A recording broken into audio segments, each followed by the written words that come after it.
they're very limited to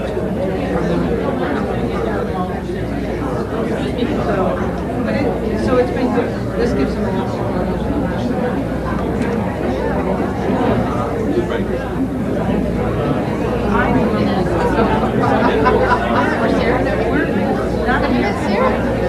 We're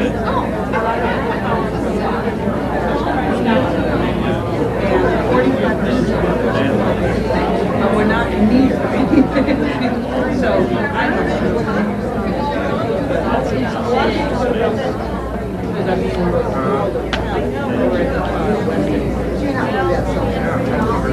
Well, I mean, they're really good. It's not a but that's another one that in the last few years has expanded greatly. So it's much better than it used to be. They have several restaurants, you know.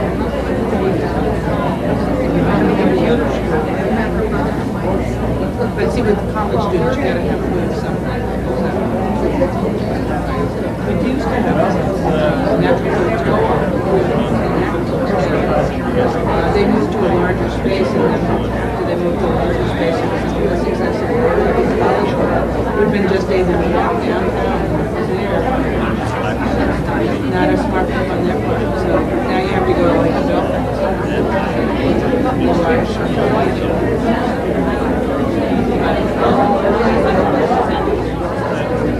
Oh yeah, that was fun. That's been great the last couple of years. Oh yes, right. Need a wider path.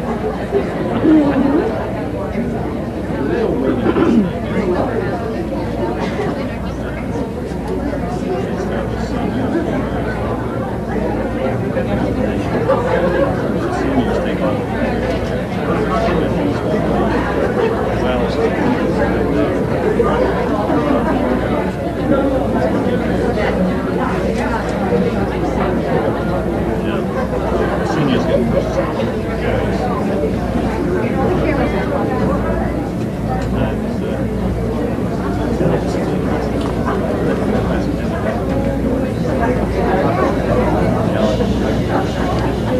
It's supposed to be.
Ladies and gentlemen, and again, welcome to the 13th Annual Maine's Women's Hall of Fame. My name is Jerry Martin. I'm the current president of the Maine Federation of Business and Professional Women's Club.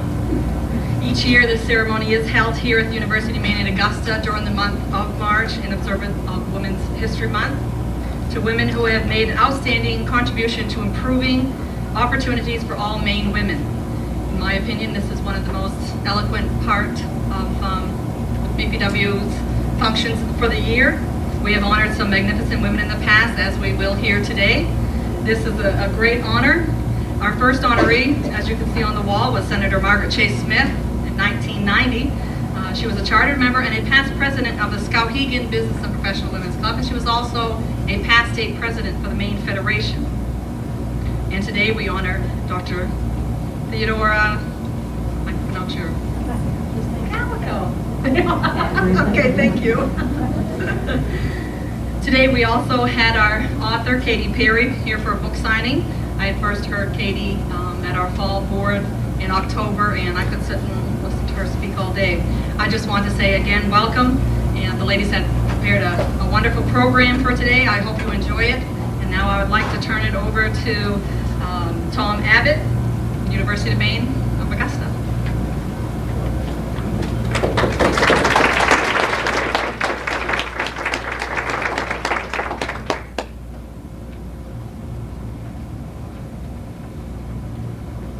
2 more weeks of spring training, and then the baseball season starts for real.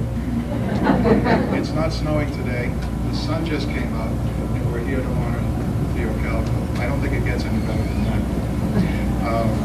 I'm Tom Abbott. I'm standing in for Dr. Charlie Lyons, our president, who, thank you. I'm standing in for Dr. Charlie Lyons, our president, who is home nursing a daughter who I understand broke her leg skateboarding this morning. So he sends his regards and was really looking forward to being here, and I'm happy to stand in for him. Welcome to the University of Maine at Augusta, to the Bennett D. Cates Library, and to this ceremony. We're delighted to have you all here. It's great to see all of my friends from the university system, especially Farmington and other campuses. So thanks for being here. Theo, congratulations. It's a delight to have you a part of this. And have a great day.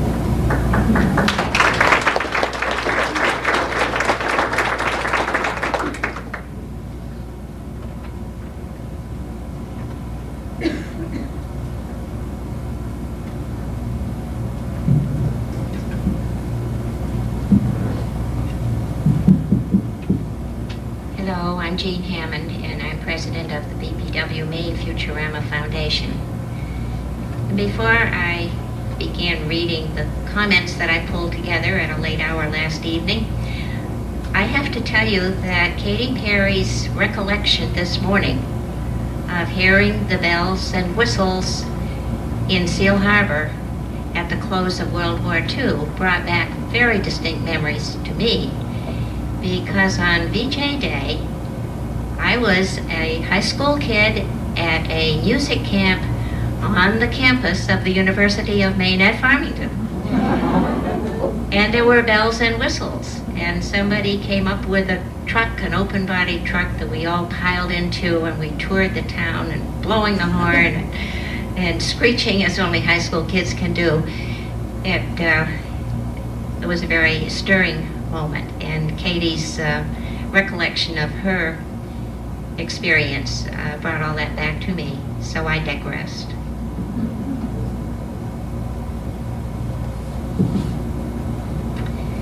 Beginning today, I will no longer worry about yesterday. It's in the past, and the past will never change. Only I can change by choosing to do so. Beginning today, I will no longer worry about tomorrow.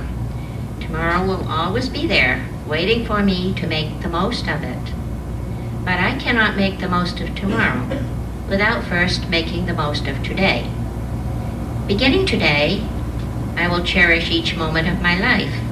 I value this gift of life, and I will unselfishly share it with others. I will use this gift to enhance the lives of others.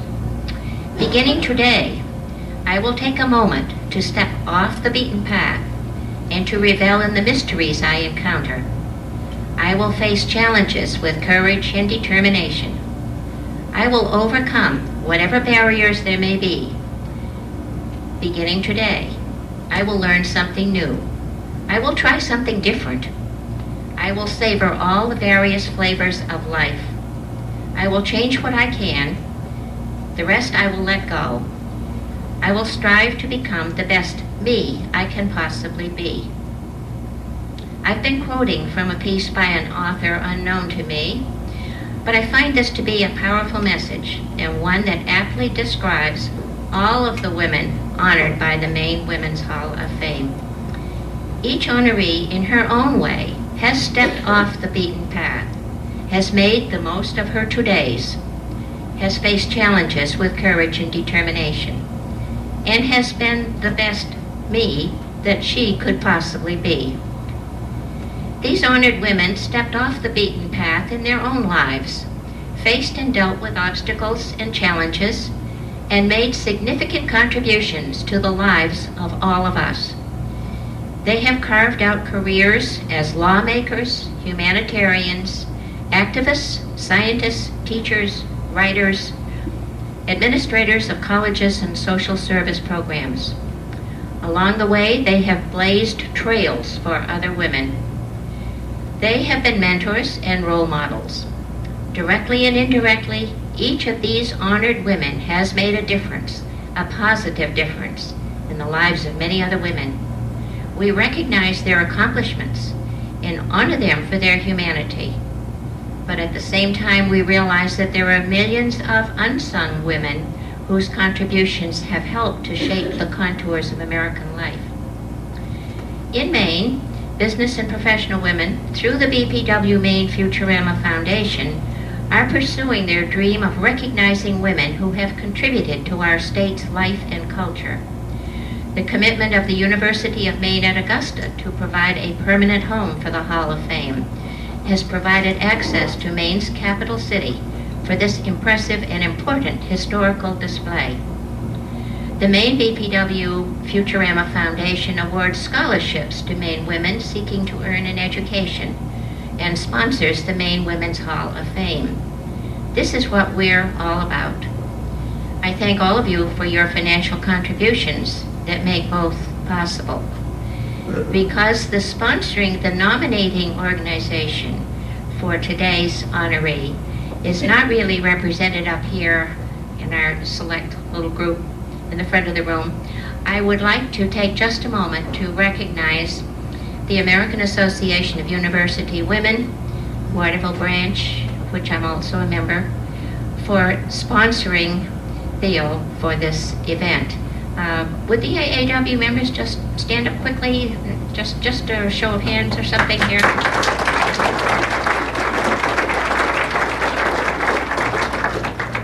Thank you. Some of us are members of more than one organization, and so I represent BPW as well as AAW.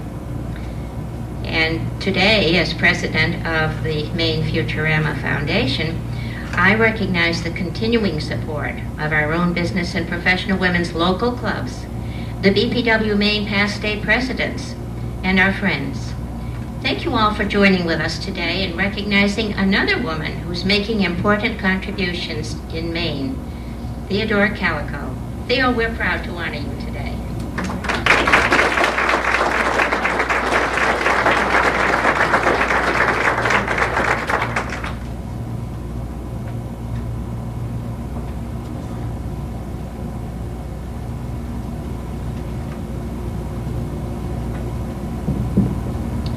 Good afternoon. It's nice to see the sun out after all the messy weather we had. As co-chair of the Maine Women's Hall of Fame, I'm Sally Parks, and I would like to welcome all of you here today. Thanks to BPW Maine President Jerry Martin, to Dr. Tom Abbott, the Dean of Libraries, Instructional Support, and UMA Lewiston Auburn Campus, and Jean Hammond, BPW Maine Futurama Foundation President, for extending greetings from their respective groups. My co-chair, Nancy Davis, and I are pleased to see so many people here today on this afternoon ceremony. Each year since its inception, the University of Maine at Augusta has been generous in having us have a place for the Hall of Fame wall and for having us have the ceremony here.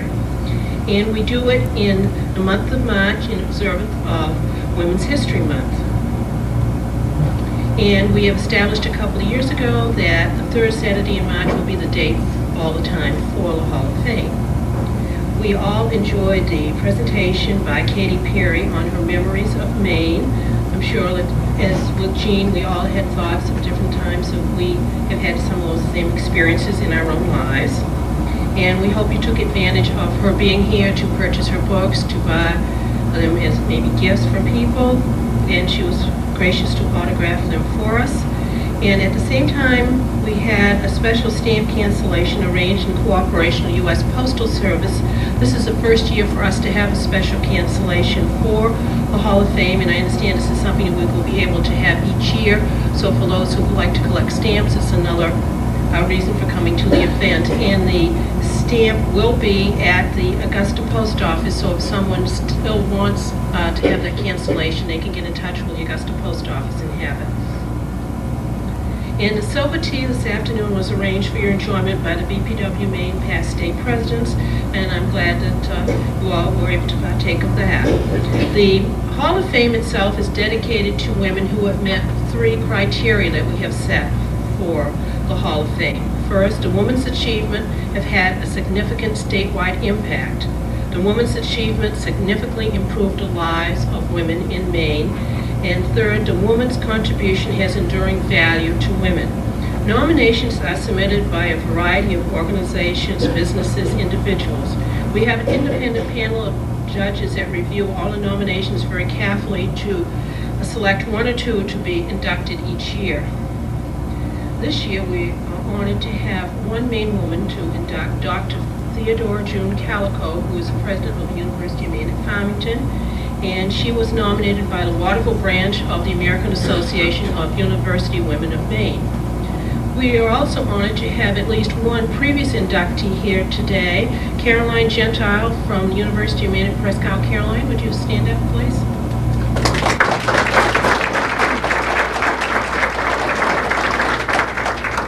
I don't believe the other inductee who planned to be here today, Lois Galgay-Reckett, is here. She isn't here, is she? She had hoped to be with us, but something must have kept her from joining us.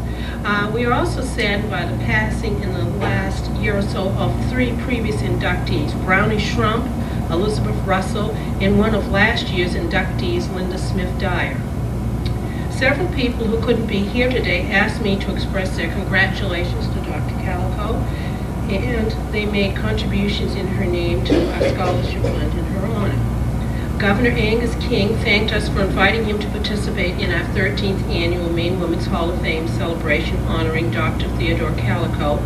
While he appreciated the invitation and would have been delighted to join us today, a previous scheduled commitment on Saturday unfortunately precluded his attendance. He said he wishes you good luck today, and he's sure that you are very deserving of the honor. There have been several articles about the Hall of Fame in newspapers around the state, and we got information out about the Hall of Fame at a U.S. Postal Service Women's History event at the Auburn Mall on Tuesday. And yesterday morning I did something different. I've never talked on news radio before, but WMTW News Radio called and asked if I would do a phone-in interview for them on the Hall of Fame. So in co-sharing or doing different things, you end up doing different things. So that was an experience. I don't know if probably some of you have already done that before, but that was new for me.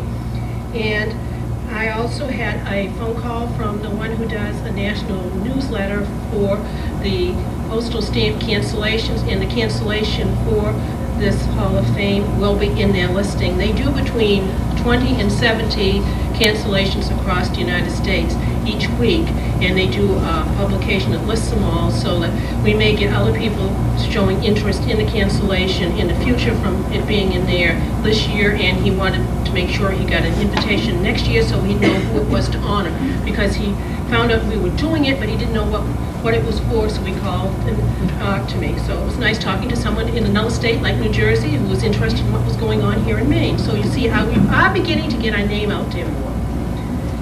And now it's time for the presentation part of our program, and I'm going to just introduce the presenters, and each of them will get up and talk about Dr. Kalikow. And on my right, we have Dr. Barbara Woodley, president of the Kennebec Valley Technical College in Fairfield. We have Valerie Hubner, executive assistant to the president of the University of Maine at Farmington. And Dr. Susan Hunter, assistant director of life sciences in the College of Natural Sciences, Forestry, and Agriculture, and associate chair of the Department of Biological Science of the University of Maine in Orono. And Paul Mills, Esquire, president of the Farmington Downtown Business and Professional Association in Farmington. I will join all of you now sitting back and enjoying the presentation on Dr. Kalikow, and please begin.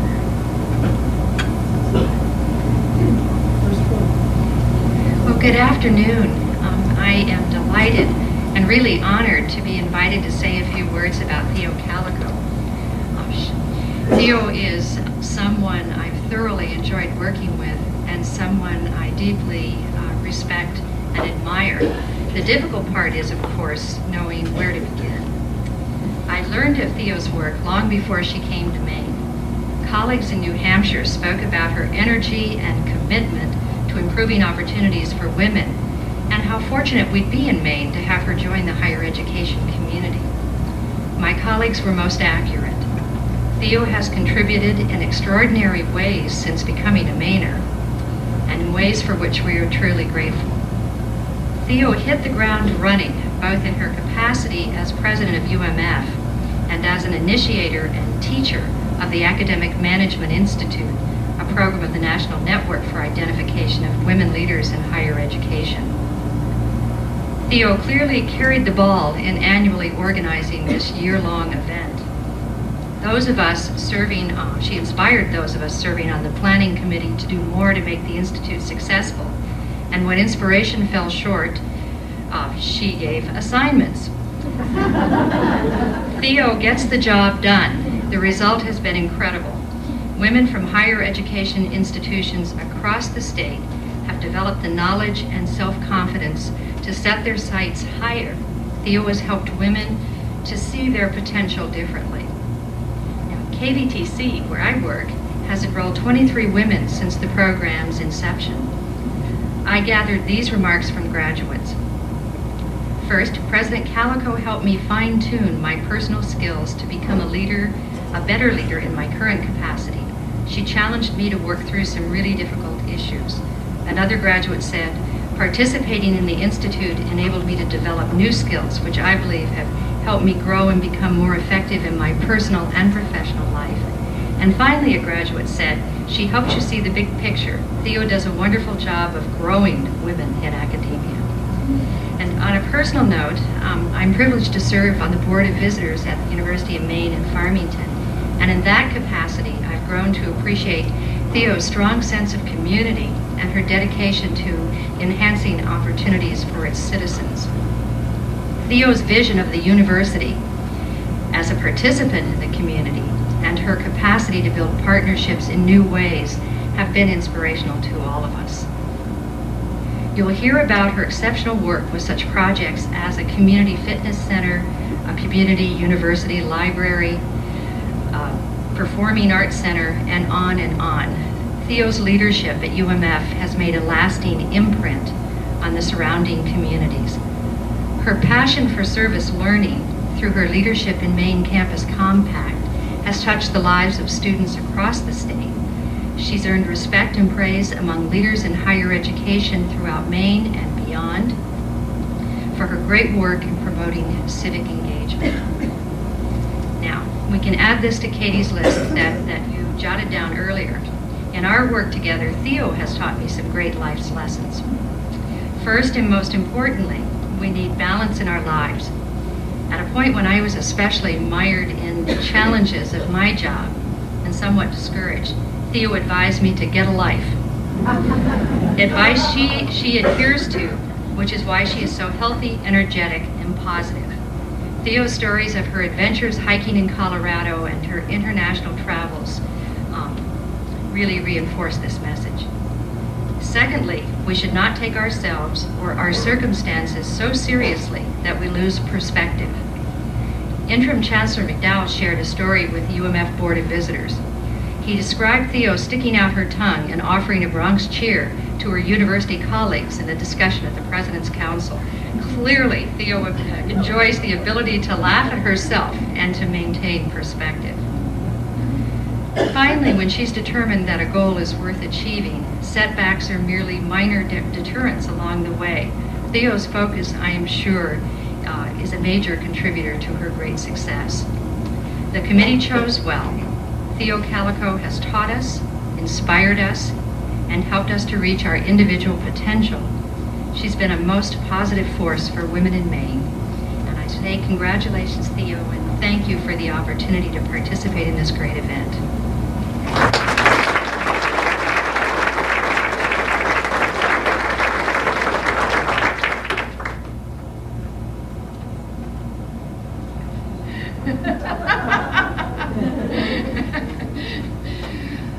I want to also express my appreciation for being asked to speak. I don't know if Theo is pleased. She looks like she thinks I might tell stories on her, and of course I will.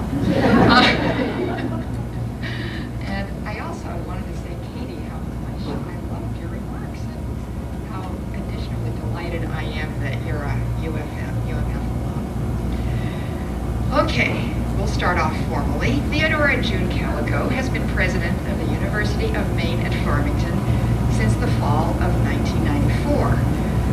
At that time, she said she was going to retire in 5 years. Something must have happened along the way because she's still with us. And I really think what happened is that she kind of fell in love with us, and we fell in love with her. Her accomplishments in those 7.5 years are many. Her strong leadership has been felt at UMF, throughout the University of Maine system, across the state, and beyond. While she doesn't discriminate and she likes men persons just fine, her influence has been particularly beneficial for women. She's been an effective role model for women in many ways, as Barbara already mentioned, supporting the formation of the Maine Academic Management Institute, and also helping get going, being a very driving force in the Women's Studies program at Maine. Now we have a major in that, which has been very much desired by our students. I could probably spend the rest of this talk citing Theo's accomplishments, but I won't. For one thing, I'm afraid I'd leave out something important because Theo's a quiet, extremely self-sufficient person who doesn't toot her own horn. And most of the time when she's clacking away at her computer keyboard, we don't really know what she's doing. Keep it that way. But more seriously, I think that listing Theo's achievements wouldn't do justice to a deeper truth about how she has managed to be so successful. How has she created such a tremendous amount of goodwill among faculty, staff, and students at UMF, in the local community, and statewide? Why does she have so many fans here today? How has she avoided the crippling conflicts that often occur between faculty and administrators? How has she charmed a town that was not particularly enchanted with UMF when she came? How can she be present for so many groups and individuals on campus when her external responsibilities take her to Texas one week and Florida the next? Recently, some computer-generated images of Theo as Wonder Woman have been circulating around campus. Is she really Wonder Woman disguised as a mild-mannered college president? Yes and no. She doesn't aspire to be a hyperactive, work-driven, overzealous A-type personality, one of those people whose energy sets everyone abuzz and creates an atmosphere of frenetic activity. No, she models calm. She models listening.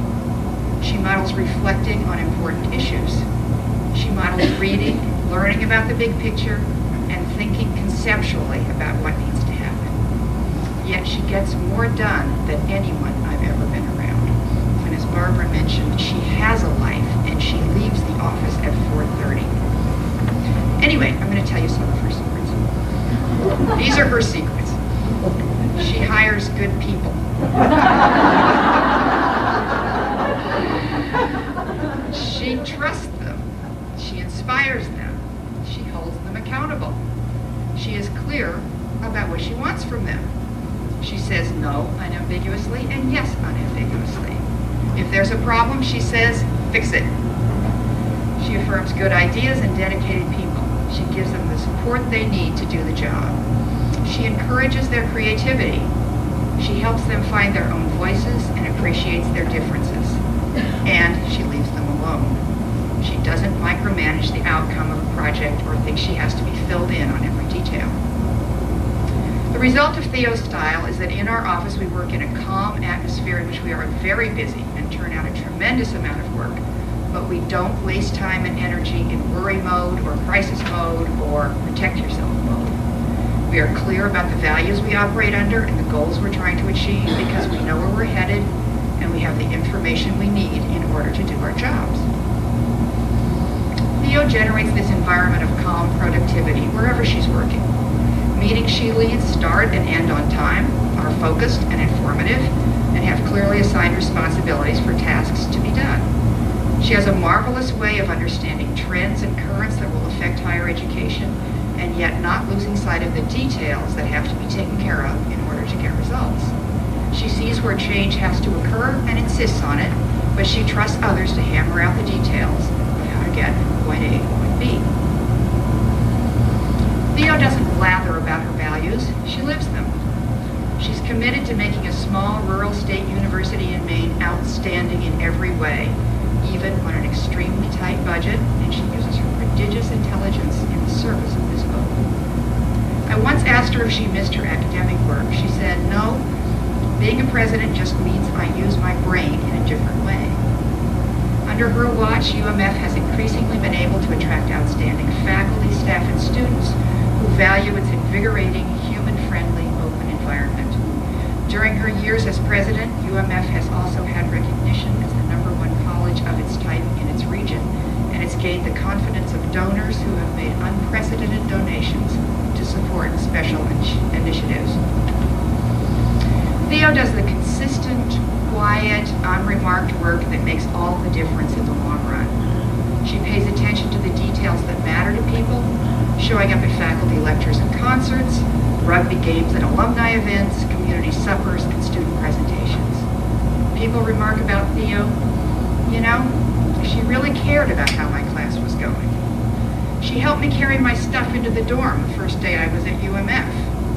She came to the hospital when I was sick."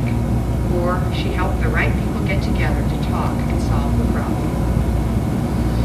Creative and passionate people don't threaten Theo. And even though she has lots of responsibilities to balance, she's still a champion of social justice.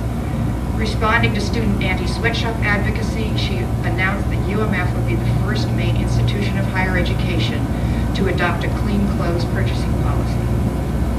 When discussion of our projected education building brought out faculty and students passionate about making it a green building, modeling environmental sustainability, Theo said, "We just have to do it."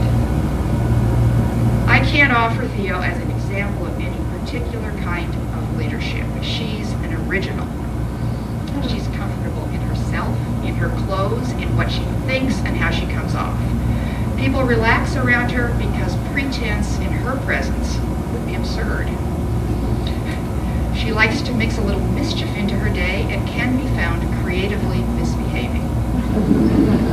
When a staff member saw a bold newspaper headline about today's event that read, "Kalikow inducted," he thought it said, "Kalikow indicted." And he responded, "My God, I wonder what she's done now." On Theo's 60th birthday, over 130 faculty and staff turned out to surprise her with the party. There were several amazing things about that day. One was that so many people could keep the secret. One was that everyone was dressed like Theo. Sneakers, tan pants, white shirt, jacket, and a baseball cap. And interestingly, when we said, "Dress like Theo," no one said, "Well, what do you mean? What should I wear?" They all just showed up.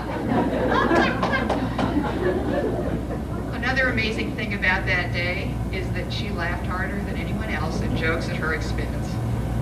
And the most amazing was that such palpable affection filled the room. And this for a president whose motto is, "If you want to be loved, get a puppy." Congratulations.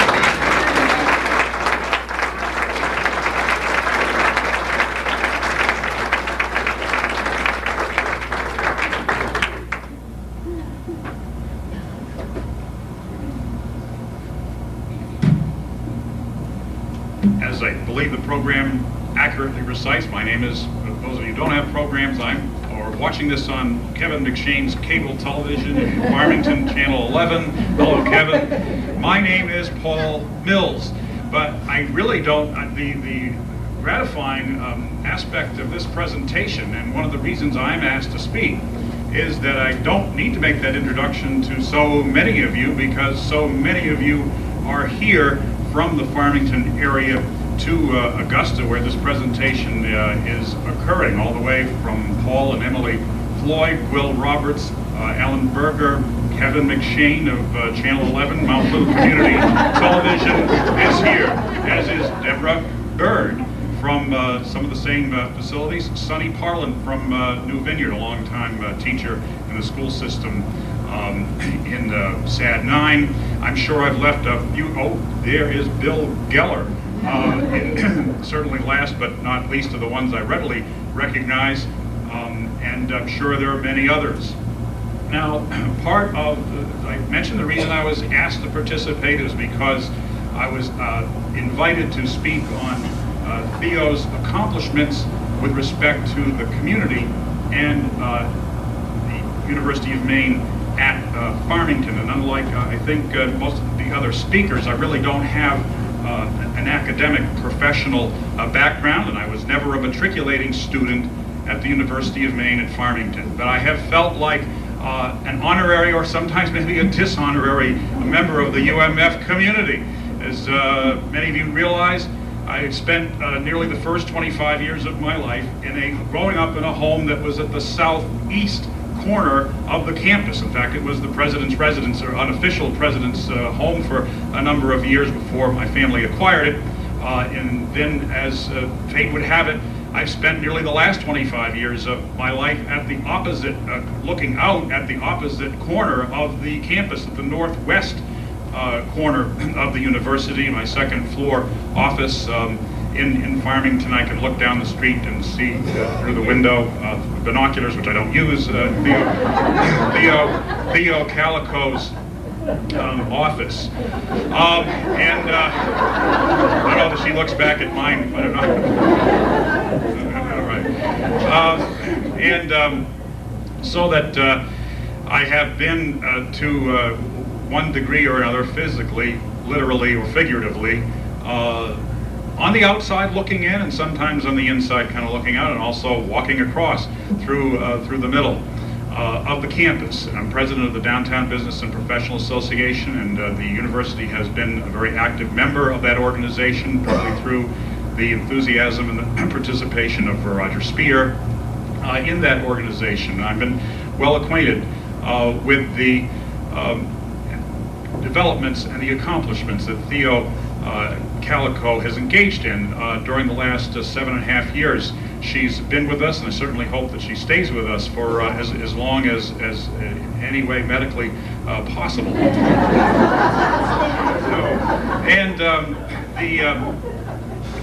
The most dramatic illustration of this is, of course, the exclusion which occurred in the previous administration of community membership and community eligibility to take on something of a freelance basis or participate in or even audit courses that were being offered by the university. In one of her first speaking engagements before the Farmington Rotary Club, this was a subject of some complaint, and she immediately reversed the previous administrative decision to do that. She's also been a very helpful steward in the community, not only through the example of her own personal participation in various events, but also through encouraging many senior as well as other faculty members into relating with the community and making the curriculum as relevant as possible, as it can be, and interactive as possible to community events. Sylvia Sharon's French program, for example, at the Mallet School. Tom Eastler in aspects pertaining to the rivers of our area. Dan Buckley, the Wilson Lake projects. Paul Frederick in town planning. Roger Spear, I've already mentioned. And we're very proud of our university. And I'm going to use an expression here in a context which I don't think it's been properly used in for decades. Will Roberts, the historian, will understand what I'm talking about. I'm sure a few of you others will. But you know that there was this, and I'll get to this, French officer named Nicolas Chauvin. And Nicolas Chauvin was very proud of his troops about 150 years ago. I think it was about the time of the Napoleon era. And and so proud that sometimes he would lead them heroically into unwarranted situations. And so there is named for him an expression that has a connotation, particularly among women here, that may not be so favorable today, but perhaps should be in other contexts. I'd like to see it restored maybe to its proper connotation and use in more context in our language. And as we're very familiar that there became an English, probably a French expression too, named for General Nicolas Chauvin, which is of course chauvinistic. And I am chauvinistic, but I am not a male chauvinist. I'm not a male chauvinist. But I am, along with many of you here today, a Farmington chauvinist. And I can't think. I have known in the 50 years that I have surrounded that university and have been on the outside looking in as much as I've been in the inside in some ways looking out for various aspects. I have known over half of the persons who have presided over that university through the history of the university. We've had several, so many of them in the last number of years. A couple of them that retired stayed around in the community, even though I didn't remember when they were president. I've known over half of them that have served in the last 140 years as president of that university, and no single one of them could qualify as much as a Farmington chauvinist as Theo Kalikow. And I'm certainly proud today to support, reinforce, and congratulate my friend, colleague, and Farmington fellow chauvinist, Theo Kalikow.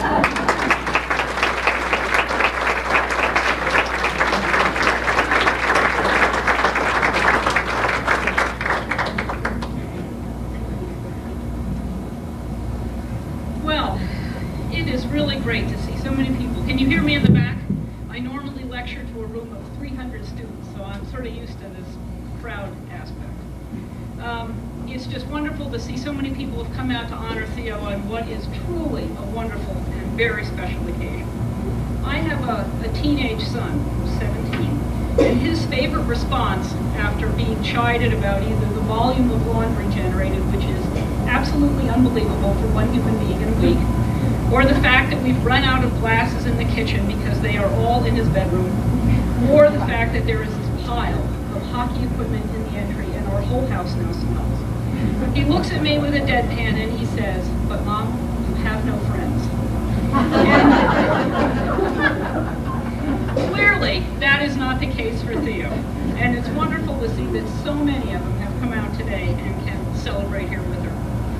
Theo has been the driving force in providing a forum for professional development and leadership education of women in academia throughout the state of Maine. And I'm especially honored to be speaking on behalf of the more than 200 women who have participated in the Academic Management Institute that Theo established and has run for the last 7 or 8 years, however many years it was. Now, the ultimate sponsor of that enterprise is the American Council on Education, and the participants are nominated and then selected from within their own campus. You normally get a letter from your president, and then the final screening occurs by the planning committee of the actual Academic Management Institute under Theo's direction. Now, my comments today reflect my own observations and feelings about my participation in the institute, but I did peek and read the comments of other participants in the form of their letters of nomination. But I'm going to resist the urge common to most academics, and I will not footnote everything. A few months ago, I received a letter asking me to write in support of Theo's nomination, and I thought, what a great idea. And then I put the letter in the pile of letters to write and lost track of it. Eventually, I felt compelled to clean my office, discovered the letter with an immediate and sickening realization that I had missed the deadline. And now guilt, strong guilt, kicked in. But a few weeks later, Beth Brown from Colby College called me, and immediately I launched into this explanation of what had happened and how badly I felt. And her response was a classic. She said, "Cast your guilt aside, have I got a deal for you?" And that's how I ended up in front of you today. I participated in the Institute in 1998-99. And then the following year, I was given the opportunity to participate and be on the planning committee, which I thought was a complete no-brainer. Basically, you could do this whole thing twice, sort of for free, and enjoy Theo for 2 years. I couldn't see what, is there a downside here? I couldn't find it. In 1999, I added a part-time administrative job to my faculty job, and I became an assistant director for life sciences. If you read your program, you can see my titles take up more space than anybody has a right to. And the following year, I also took on another position, and that is the associate chair of my department. And the way our system works, I'll be the, or unless I'm evicted, but I'll be the chair of the department in 2003. Now, the really dicey part facing my career is that I have to become president of the University of Maine at Farmington, but that's another story. Now, the reason I'm telling you all of this is that it was participation in Theo's Institute that really laid the groundwork for me to take the direction I have career-wise. And clearly, the decision to step on the track leading to becoming the department chair was a direct result of participation in the Institute. In thinking of what I wanted to say today, I tried to reflect back 3 years to what I gained in my AMI experience. It's not like a workshop or a training experience that's tightly task-focused. We didn't learn a new computer program. I can't debone a chicken, nothing that tangible or hands-on. But what happens over the course of the year is the development of a certain amount of awareness. What approaches to take in certain situations, what to look out for, what questions to ask. And I think overall is a growing sense of what successful leadership is all about. The AMI is characterized by extreme breadth. Breadth in terms of the participating institutions and breadth in terms of the participants themselves. The institutions that are represented cover the spectrum of higher education in the state of Maine. All of the UMaine system campuses are there, the system office, all of the private schools, and all of the technical colleges. This means, and in addition, when you look at the participants themselves, they represent all of the areas from within a higher educational institution. So there are women who are faculty members, like I was at the time, women who work in finance and in development, in student affairs, in public safety. So over the course of the year, discussions touch on all areas, and the blinders really do come off. There are sessions devoted to budgeting in tough economic times, equity issues focused on academic affairs, student services, legal issues. And the topics can change from year to year, depending or in response to changes in society, and also because of issues raised by the participants themselves.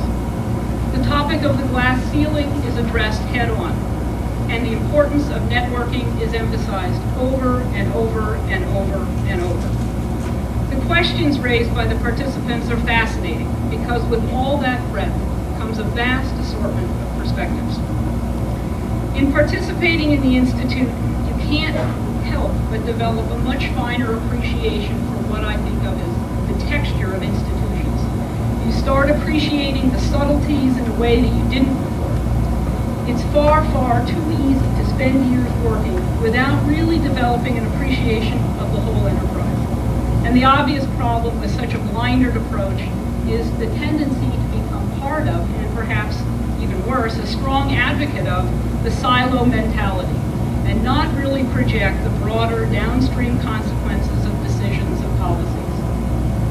I think during the course of the year within the Institute, you begin to develop a sense of what it takes to make policy changes in a changing political landscape.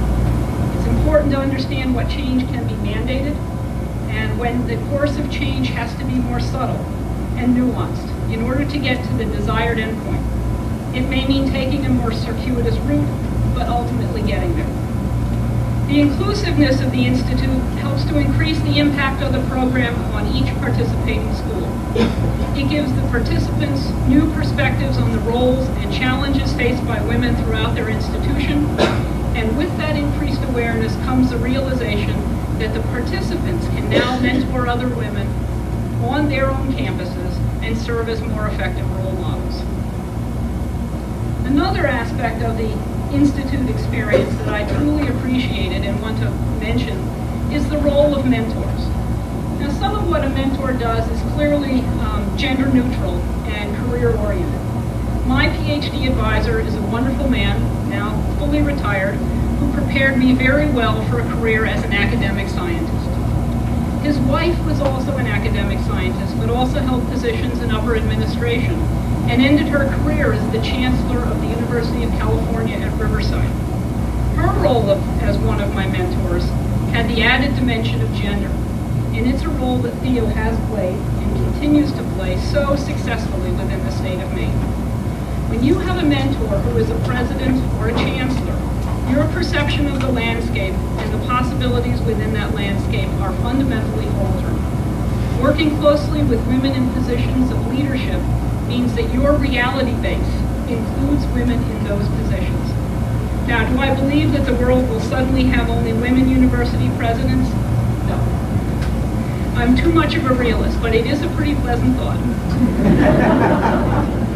Now to the business about why I have to become the president of the University of Maine at Farmington. In one of our last meetings within the Institute, we did a career mapping exercise, which is famous within the Institute.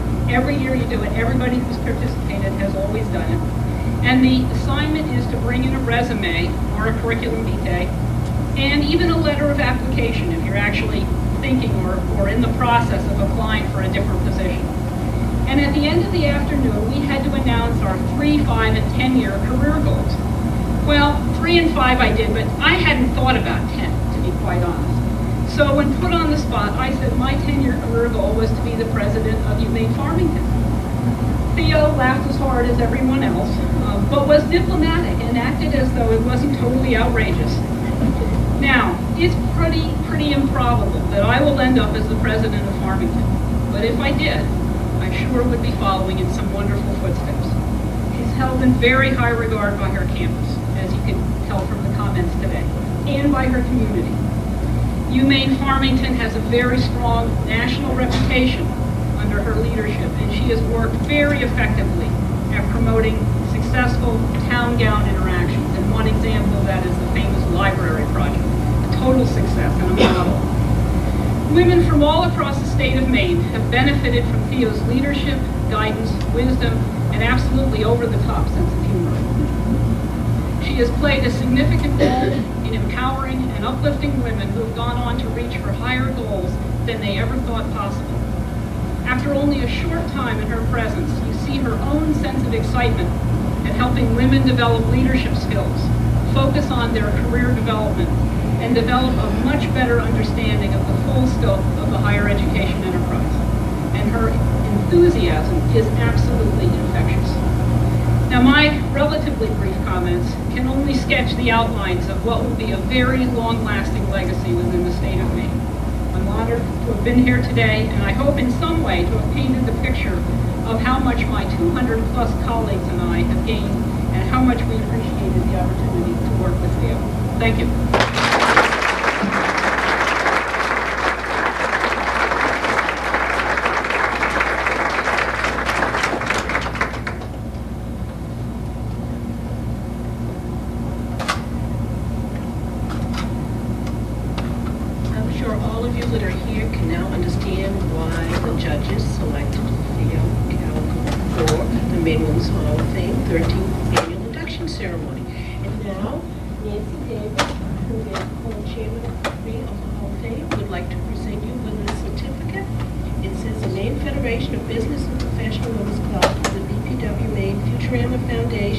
University of Maine at Augusta present the 13th Annual Maine Women's Hall of Fame Award to Theodora J. Kalikow, nominated by the Laudable Branch of the American Association of University Women, presented March 16, 2002 at University of Maine at Augusta, signed by Jean Thomas, University of Maine at Augusta, Jerry Mann, BPW Maine Federation, and Jean Hammond, BPW Maine Futurama Foundation President.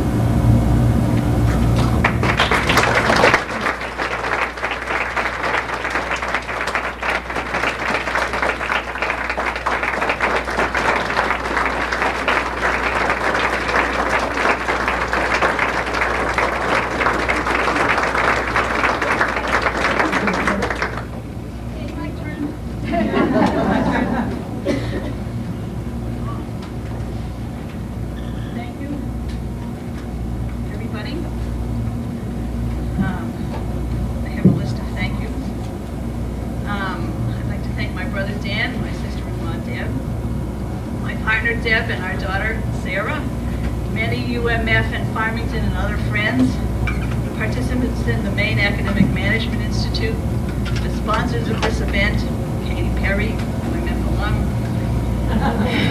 and especially the folks who nominated me for this. You certainly made my day. It's always nice to find out what people think of you before you die.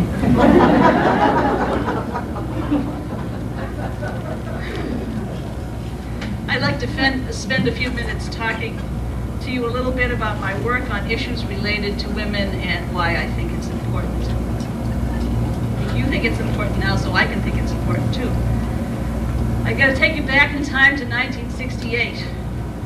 Some of you don't remember that time, but some of you may. At that time, I had just returned from a year teaching in England, and I went to visit some women friends to sort of reconnect. Well, little did I know what I was getting into. I was sat down. We sat on the floor in those days, and that's where I was, on the floor. And I was told in great detail about the women's movement. Now, at first, I was not convinced. I didn't know from women's movement. You know, at this time, there was a civil rights movement. There was the protest against the Vietnam War. Those things were taking a good deal of people's attention. But women? What was that about? Well, as the afternoon went on, I found out. My initial skepticism was met by many good arguments and telling facts. And by the end of our long conversation, I had a new view of the world. And a lot of the things that I had experienced and was perfectly well aware of now made a lot more sense.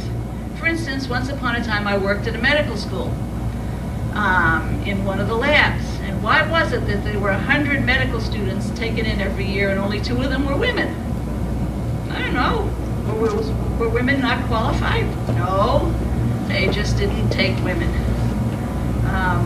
And how come women's pay at that time was only 59% of men's pay? Well, I never did hear a good reason for that. And how come there were limited opportunities for women to participate in sports, and so on and so on and so forth. So anyway, by the end of that day, I was really convinced, and I started doing things to help improve the status of women, as we called it in those days. At that time, daycare was a big issue. It still is a big issue.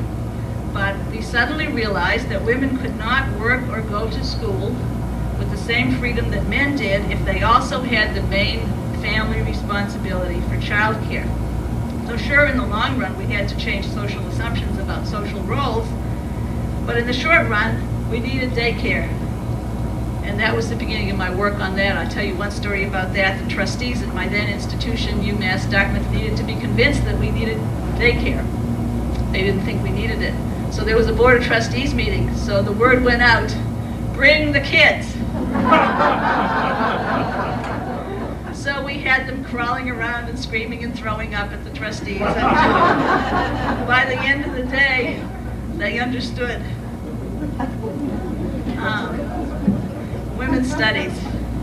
The women's movement produced a whole new academic field.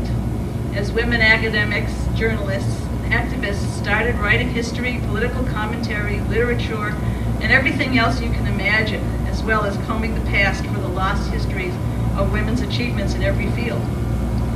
In this respect, I think the women's movement has been the most successful, certainly the most prolific of all those other specialized and socially relevant studies that were born in that rich period of social change. In fact, it's really hard to imagine the women's movement today without its academic aspect.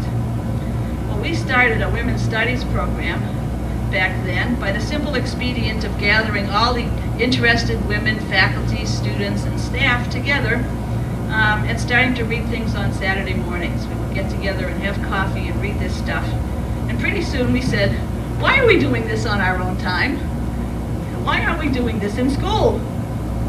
And we had, by that time, such a large collection and a wide collection of participants in our study groups that we had the sort of the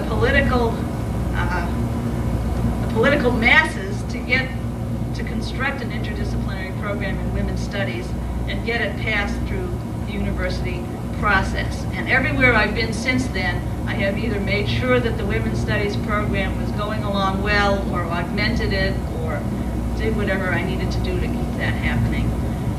It's so important for women students to get that part of our history that they may not have received so far and be inspired to go on and study those things, sometimes as their major or sometimes as another major on top of whatever else they're studying. It's terribly important, and we need to keep doing it. For men too, because men need to know those stories and that history and those approaches to whatever their subject matter may be. The thing I want to focus on today a little bit is women's leadership and how I came to get into promoting it. Again, it started from my own experience.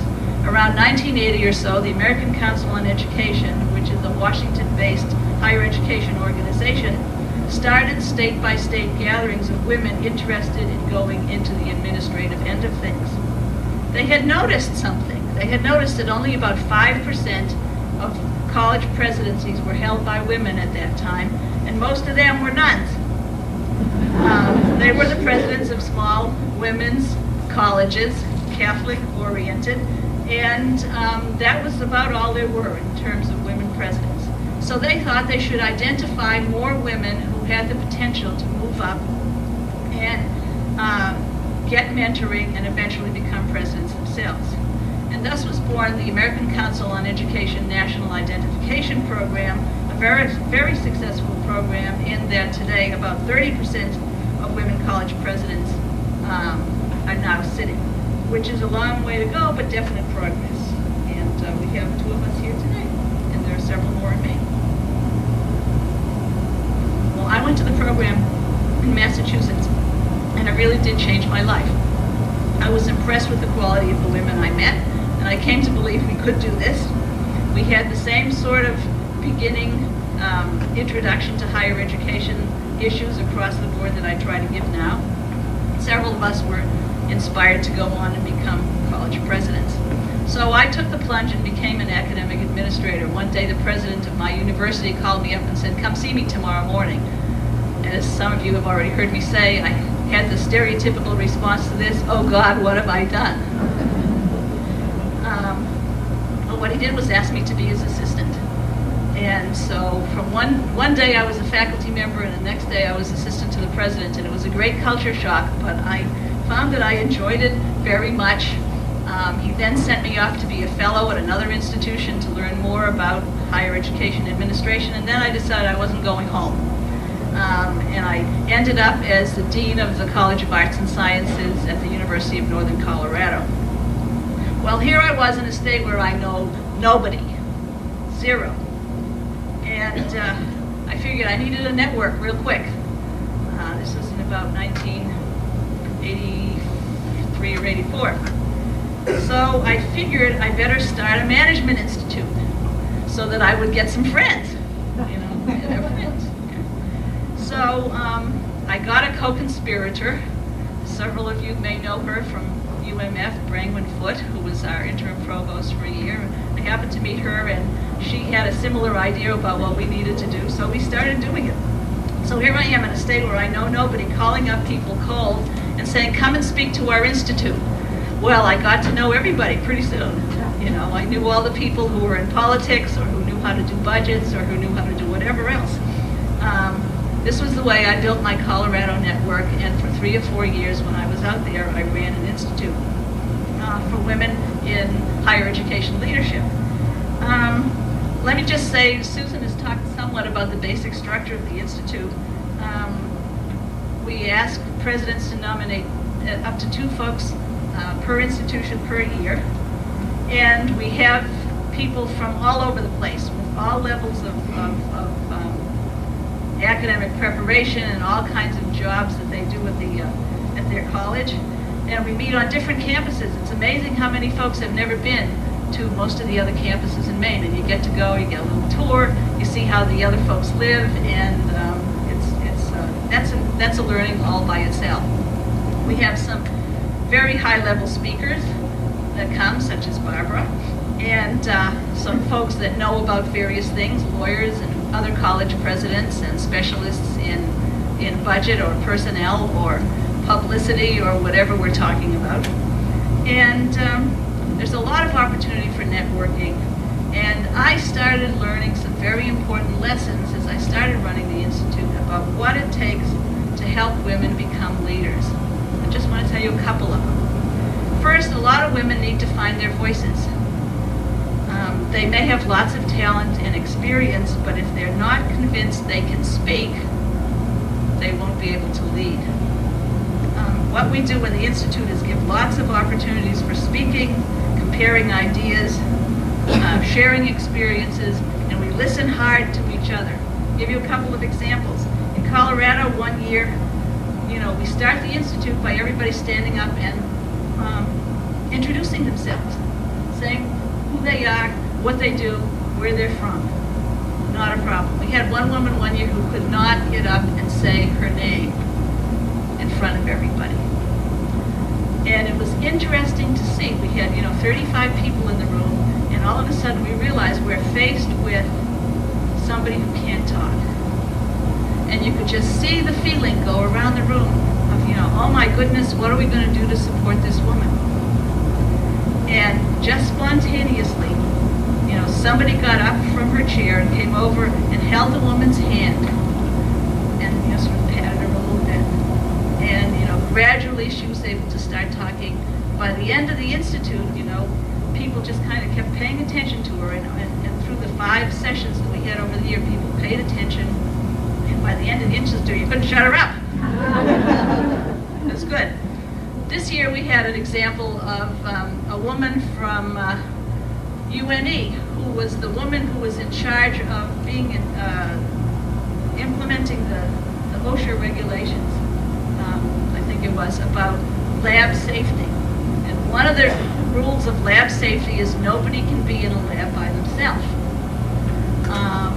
And the faculty there had been used to having their students go in the labs in the middle of the night to tend the experiments and make sure all things were going along and nothing had died. And this woman came along and dumped the building because they were out of compliance and so on and so forth. And then, of course, the faculty went bananas, and she was faced with the issue of having a faculty meeting to explain what to do and why this was and what could happen and to lead them to a solution. This is a fairly young woman who was not experienced in this kind of group dynamics and certainly not experienced in how to do this. And so again, we just sort of coalesced around her. Everybody started giving advice and doing scenarios and role playing and this, that, and the other thing.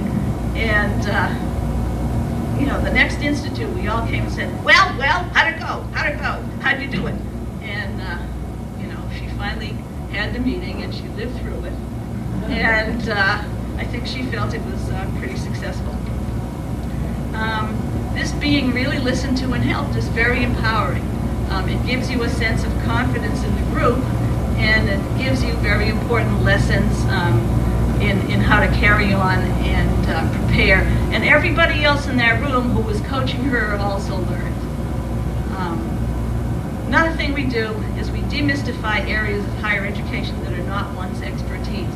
Budget and finance is always one that everybody is terrified about. And the people we bring in are not the ones that mystify you with bunches of numbers and gobbledygook. The message we give about budget and finance is that values and choices that underlie the budget are the things to concentrate on. Then when you know what you want to do, the how can be worked out. And this is very empowering. It gives emphasis where it should be on the principles behind people's activities. Lots of folks get intimidated by the details and the perceived high competencies of the insider practitioners. And they don't realize that they can become the insiders if they have the confidence to get in there and learn based on their vision of what needs to be done. So that's a little bit about the Institute. Now I want to talk a little bit about why I do this stuff at all. After all, life as a college president isn't exactly non-busy. I do have plenty of other things to do. However, the changes that we were dreaming about in the late 1960s have not all happened yet. Bernice Sandler, who's the mother of Title IX, which is the congressional set of rules that mandated equality for women and men in college sports, She tells a story that when that was passed back in 1972, she thought it would take about 3 years for equality in women's sports to be all accomplished. And all this time later, she's still testifying as an expert witness on this issue and working to make it happen. Now, granted, lots of things have changed for the better. And right here in this audience, there are women athletes, me included, coaches, athletic directors who would never have had those opportunities if it were not for Title IX. And likewise, right in this room, there are women faculty members and administrators who owe their careers to the social changes that the second wave of the women's movement has brought about. Not to mention lots of other women in this room whose careers have been made possible by those same changes. You might be a physician, a lawyer, a judge, a legislator. The world has changed, and we did it. But we're not done. This is what we realized, that we're never going to be done either. The issues are not necessarily the same as they were, and herein lies the progress. Wendy Wolf, who talked to us about healthcare issues the other day in Farmington, said the road changes as we're walking on it. And that's what we found to be true. Is taken care of or ameliorated. Another set that we may not have had time to notice before, or that may be a response to new circumstances, demands our attention. One example. The women's movement has recently become a champion of the clean clothes anti-sweatshop movement. This is a pretty new issue. Back in 1968 it didn't happen, or we didn't know about it, but it really, I think, didn't happen. What's happened is a lot of manufacturing jobs, including those in textiles and apparel, have gone overseas where labor is cheaper, labor unions are non-existent or weak, and national labor laws may not exist or may not be well enforced. So women and children often are the laborers who are terribly exploited to make our t-shirts, our shoes, our athletic gear, and so on. Well, global attention and solidarity demands a response from us in the United States, the major consumers of all the stuff. And I've been very pleased that UMF's Women's Studies students have taken statewide leadership on clean clothes. There's another motivation for why I do this as well. As life has turned out, my whole career has been in public higher education. And one of the things that this means for me is that institutions that receive some support from taxpayers ought to be connected with the community in lots of ways beyond providing education in the form of classes for a selected group of students. I mean, it's good that we teach them. We love our students. We wouldn't have jobs if they weren't there. But there's lots more. There's research on community issues. There's arts events, sports events, student internships, volunteers, service learning projects that go out and help the community, faculty and staff lending their expertise or energy to community endeavors. All these kind of public services are what I believe we are called upon to do. While supporting women's progress and leadership is one of the things that I feel like doing and I've done. I hope it sets an example for others, and I hope those others have as much fun as I have in doing their thing. I must say I never expected to get this kind of recognition for what I've done, but about 200 people have gone through the Institute, and I don't know how many women and men have taken women's studies courses and had their life changed, and this is pretty good. Now, I need to end by talking about that word unassuming, which people have used in connection with this event and me.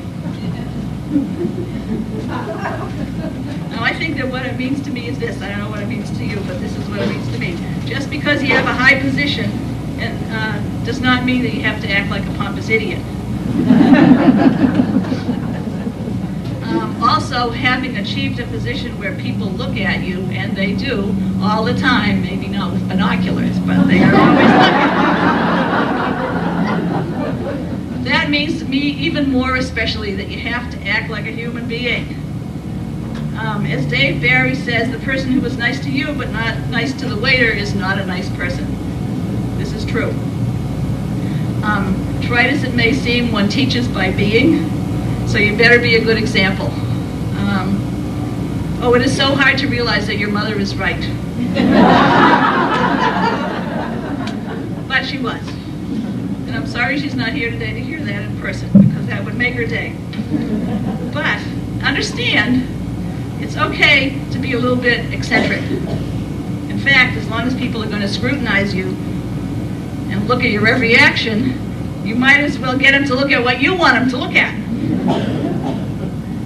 Besides, if you want others to aspire to lead, you have to show that one can lead and still have a life and not be a creep.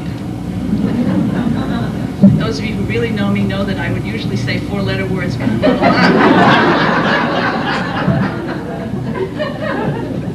Now, those of you also who really know me will know that I hate long speeches even when I am giving them.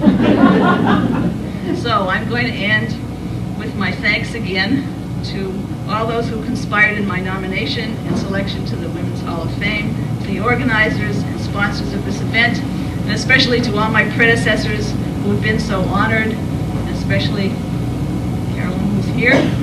It's a great thrill to be deemed worthy of their company. Thank you very much.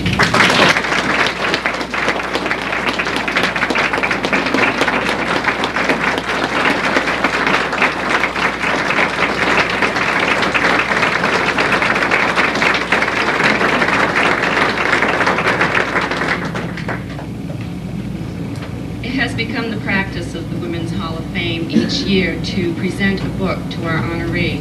And this year's book is Maine, the Seasons, and it's donated by Mr. Paperback in Waterville. And I'd like to present it to Theo.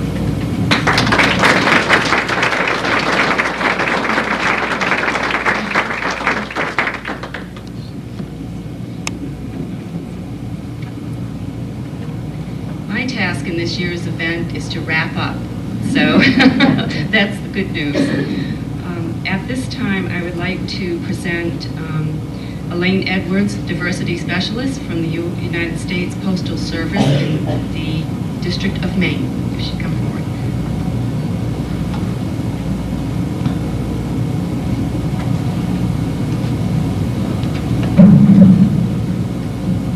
Thank you, Nancy. And thank all of you for allowing the Postal Service to participate in today's induction ceremony here at the Women's Hall of Fame. We're pleased to be here today to celebrate the many inspiring women in Maine and throughout the country. All of us growing up had women role models who led the way for us. And now as adults, we seek to do the same for future generations. The lasting imprint of women is stamped in great detail on our nation's history and in smaller detail on U.S. postage stamps. Throughout history, women have made significant contributions to society in all areas, from medicine to government, from aviation to industry and education. Likewise, in the Postal Service, women are employed in key positions throughout our organization, contributing on a daily basis to our successes and improving the quality of life for all of our employees. To give you some historical perspective, in our organization, postal careers have been open to women for more than 200 years. Mary Catherine Goddard served as postmaster in Baltimore, Maryland, when the Continental Congress established the post office for the United Colonies in 1775. Beginning in the 1930s and 40s, women were increasingly appointed as postmasters in many cities, including Anchorage, Fairbanks, Little Rock, Los Angeles, Des Moines, and Portland, Maine. Helen C. Donahue, the first and only female postmaster of the city of Portland, served in that city with distinction for 15 years. She was Portland's postmaster from 1934 until 1949, during a time when women traditionally did not hold positions of power or influence in business. In the Postal Service, we're proud to promote the achievements of women within our organization, as well as on the philatelic artwork which graces our nation's postage stamps. Our company has a long tradition of recognizing and applauding the accomplishments of American women by featuring them on the stamps we issue. For generations, U.S. postage stamps have paid tribute to women from every walk of life, from the arts, education, science, business, social reform, politics, and the military. These images honor the many women the heroes in our country's history. And they serve to inspire young women growing up in our society to find out more about women's achievements and contributions. By displaying and circulating these images on our daily correspondence, we honor the women who have helped make America a great place to live and to work. Just as they do in society as a whole, women fill a wide variety of positions within the Postal Service. They serve as letter carriers, window clerks, secretaries, mail processing clerks, electronic technicians, executives, maintenance employees, and vice presidents. In Maine, we have a total of 4,782 employees, and 41.6% of them are women. We also support women and the issues of importance to them through the sales of our breast cancer research stamp, the nation's first semi-postal stamp. The Postal Service nationwide has raised $23.9 million for breast cancer research. And that figure continues to grow with the sale of each stamp, where 6 cents is donated to the research. Women who join our workforce join a postal district that is rated among the best in the nation in both service and in customer satisfaction. We offer women a great place to work in a women-friendly environment which we strive to continuously improve. I'd like to say how pleased I am to be here today on behalf of the United States Post Office to pay tribute to Theodora Kalikow of the University of Maine at Farmington. Dr. Kalikow is a woman who has influenced the lives of many other young women and has contributed to their lives by being inspiration, role model, and a mentor. As a nation, we are celebrating National Mentoring Month for the first time this year in January. As a part of that celebration, the Postal Service recently issued a new stamp called the Mentoring a Child stamp. This stamp honors thousands of volunteers and organizations throughout America that participate in mentoring programs. Dr. Kalikow is someone who embodies the mentoring spirit. Through her guidance and support, she has made a difference in the lives of hundreds of young people. Today we honor her for setting a fine example for young women who aspire to high ideals and to higher education. The sharing of values, goals, and skills that she has done throughout her life has helped guide and develop all young people as they progress through life. Thus, it is fitting that we present her with this framed tribute from the Postal Service in honor of her long and her lifetime commitment to young people here in Maine. On behalf of the United States Postal Service, District of Maine, it's my pleasure to present Dr. Kalikow with this framed edition of our Mentoring a Child stamp for her lifelong contributions to women and to education here in Maine.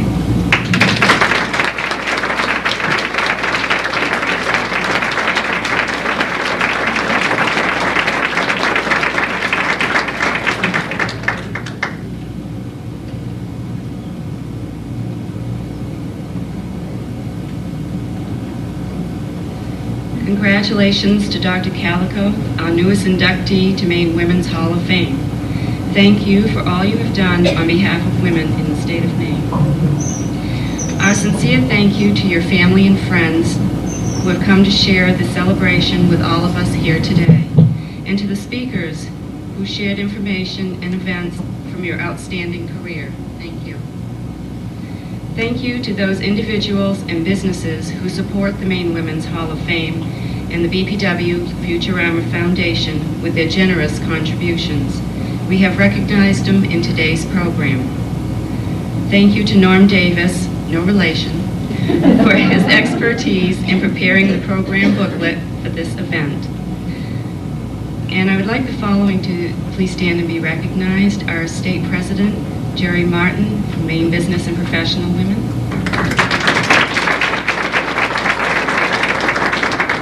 Jean Hammond, President, Maine Futurama Foundation. And once again, thank you to Katie Perry for a very enjoyable presentation and for speaking to us today. Thank you to Dr. Tom Abbott and the library staff, if you stand. And those that are here from the library staff, Judith Clark, Peggy Lovelace, and Jean Thomas for their assistance with the on-site.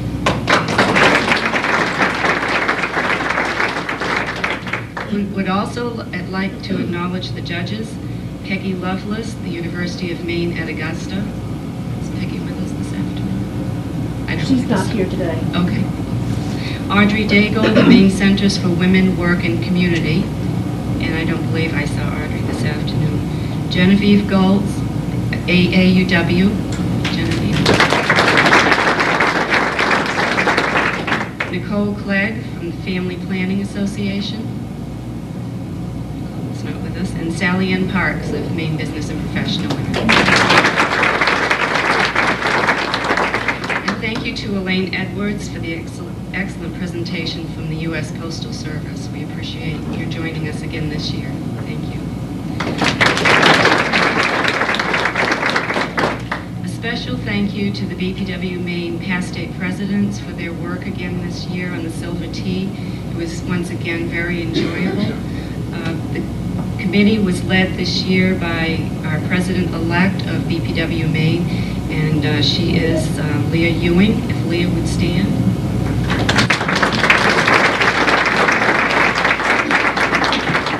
And I would like to have all the past state presidents who are in attendance to please stand. We have quite a few.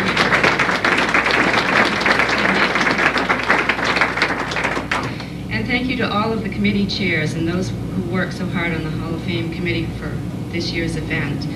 Without your tireless effort, it would be very difficult to put this event together each year. And it's extremely helpful to have all of you work on this committee, and we truly appreciate it. And a very special thank you once again to my co-chair, Sally Ann Parks, for her dedication and hard work each year on the Hall of Fame. We trust that you've had an enjoyable afternoon and that you will inform others about the Hall of Fame and the work of the Foundation and the BPW Maine in providing educational scholarships to Maine women. It's never too early to be thinking about who you would like to nominate for next year. So when you leave this event, please have that thought with you.